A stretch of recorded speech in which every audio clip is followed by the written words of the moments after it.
আসসালামু আলাইকুম ভিউয়ার্স, আশা করছি আলহামদুলিল্লাহ আপনারা সবাই খুব ভালো আছেন। আজকে আপনাদের সাথে শেয়ার করব ইফতারের একটা আইটেম, সেটা হচ্ছে স্প্রিং রোল। আপনারা বিকেলের নাস্তায় অথবা বাচ্চাদের টিফিনের জন্য কিন্তু খুব সহজেই এই স্প্রিং রোলটা বানিয়ে রাখতে পারেন। আর আমি কিভাবে তৈরি করি এবং ফ্রোজেন করে রাখি সবই ইনশাল্লাহ আপনাদের সাথে শেয়ার করব। আশা করছি যারা নতুন রাঁধুনি তাদের জন্য খুব সহজ হবে স্প্রিং রোল তৈরি করা। তো স্প্রিং রোল তৈরি করার জন্য আমি এখানে একটা ফ্রাইং প্যানে পরিমাণ মতো সয়াবিন তেল দিয়ে দিলাম। প্রায় 1.5 কেজি পরিমাণ মিহি কুচি করা পেঁয়াজ, সাথে স্বাদ মতো কিছুটা কাঁচামরিচ কুচি দিয়ে নিলাম। 2 মিনিটের মতো ভেজে দিয়ে দিলাম গাজর কুচি। আপনারা চাইলে এখানে ক্যাপসিকাম অথবা বাঁধাকপিও দিতে পারবেন এরকম কুচি করে। তো কিছুক্ষণ একটু নেড়েচেড়ে ভেজে নেব, যাতে গাজরের থেকে কাঁচা গন্ধটা অনেকাংশে কমে আসে। এর পাশাপাশি কিছুক্ষণ ভেজে আমি এখানে সেদ্ধ করা মুরগির মাংস, যার মধ্যে আমি একটু আদা রসুন লবণ এবং গোলমরিচ দিয়ে সেদ্ধ করে নিয়েছি। তো এই মুরগির মাংসটাকে সেদ্ধ করার পর ঝুরা করে নিয়েছি। তো এভাবে ঝুরা করে নিয়ে স্প্রিং রোলের স্টাফিংটা তৈরি করলে খুব ভালো হয়। আর এই পুরটা দিয়ে আপনারা যে কোনো চিকেন বান অথবা যে কোনো প্রকার নাস্তা আপনারা তৈরি করতে পারেন, রোল তৈরি করতে পারেন, সমুচা তৈরি করতে পারবেন। তো এর মধ্যে আমি দিয়ে দিচ্ছি 1 চা চামচ পরিমাণ আদা রসুন বাটা, 1/2 চা চামচ গোলমরিচের গুঁড়া, সামান্য একটু লবণ। প্রয়োজন বোধে আমি এখানে পরে আবার লবণ অ্যাড করব। তো আবার একটু নেড়েচেড়ে কিছুক্ষণ ভেজে নিলাম। এরপরে এখানে আমি দিয়ে দিলাম স্বাদমতো লবণ, গরম মশলার গুঁড়া।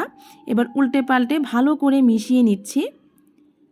তো এই স্টাফিংটাকে একটু ঘন করতে, আঠালো করতে এখানে আমি একটা গ্রেভি তৈরি করছি বা এখানে একটা মিশ্রণ তৈরি করছি। এর মধ্যে 1 চা চামচ গুঁড়া দুধ আর 2 চা চামচ পরিমাণ ময়দা দিয়ে ভালো করে নর্মাল পানি দিয়ে গুলিয়ে তারপরে এর মধ্যে দিয়ে দিলাম। তো এটা দেওয়ার পরে যেটা হবে, স্টাফিংটা একটু আঠালো আঠালো হবে। যে কোনো প্রকার নাস্তা খেতে কিন্তু ভালোই লাগবে এটা দিয়ে তৈরি করলে। তো সবার শেষে এখানে কিছুটা টেস্টিং সল্ট দিয়ে দিলাম আর নেড়ে চেড়ে নামিয়ে নিব। এইটা ঠান্ডা করে তারপরে আমি রোলগুলো তৈরি করব। গরম অবস্থায় কিন্তু মোটেও রোল তৈরি করবেন না, এতে করে রোলগুলো তৈরি করার পর ফেটে যাবে। তো এভাবে আমি নামিয়ে ঠান্ডা করে নিচ্ছি। আর চাইলে আপনারা এভাবে ঠান্ডা করে বক্স করে ডিপে রেখে দিতে পারেন, প্রয়োজন যখন হবে তখন বের করে যে কোনো একটা নাস্তা তৈরি করে নিতে পারেন। আর এখানে আমি রোল তৈরি করার জন্য কাজেস ফার্ম কিচেনের শিটগুলো সেগুলো আমি নিয়েছি। এগুলো একদমই রেডি করা থাকে। এটার দাম শুধুমাত্র 180 টাকা। আপনারা খুব সহজেই এটা বাজারে পেয়ে যাবেন। আর এই শিটটার কারণে শুধু রুটি বেলা, রুটি কাই গোলানোর ঝামেলা থেকে অনেকটা বাঁচা যায় আর সময়ও বাঁচে। আর দেখা যায় ছোট ছোট রুটি তৈরি করা অনেকটা সময়ের ব্যাপার। তো এখানে আমি একটা শিট নিয়ে নিলাম আর নিয়ে আমি পরিমাণ মতো এখানে স্টাফিং দিয়ে দিচ্ছি। আমি কিভাবে রোল করছি আমি দেখিয়ে দিচ্ছি। এভাবে আপনারা রোল করে স্প্রিং রোলটা তৈরি করবেন। আর এর রোলটাকে আঠা লাগানোর জন্য বা একটু লাগিয়ে রাখার জন্য, যাতে তেলে দেওয়ার পরে ছেড়ে না যায়, সেই জন্য আমি এখানে একটু ময়দা আর পানি দিয়ে একটা মিশ্রণ তৈরি করে নিয়েছি।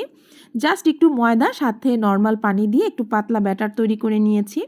তো ব্রাশ দিয়ে যেখানে যেখানে আমি এইভাবে জোড়া দিচ্ছি সেখানে লাগিয়ে নিচ্ছি, লাগিয়ে ব্যাস রোল করে নিব।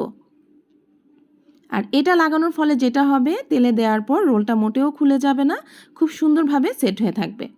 তো দেখুন আমি কিভাবে রোল করছি দেখিয়ে দিচ্ছি। একটু চেপে চেপে ভালো করে গোলটা করবেন। আমার রোলগুলো একটু চ্যাপ্টা হয়েছে, আপনারা চেপে যদি রাউন্ড শেপে করতে চান তো এভাবে রাউন্ড করে নিতে পারেন। তো এই যে এভাবে করে আমি সবগুলো তৈরি করে নিচ্ছি। আর এভাবেই তৈরি করে করে একটা ট্রেতে এখন নিয়ে নিব, ডিপ ফ্রিজে এই অবস্থায় রেখে দিব।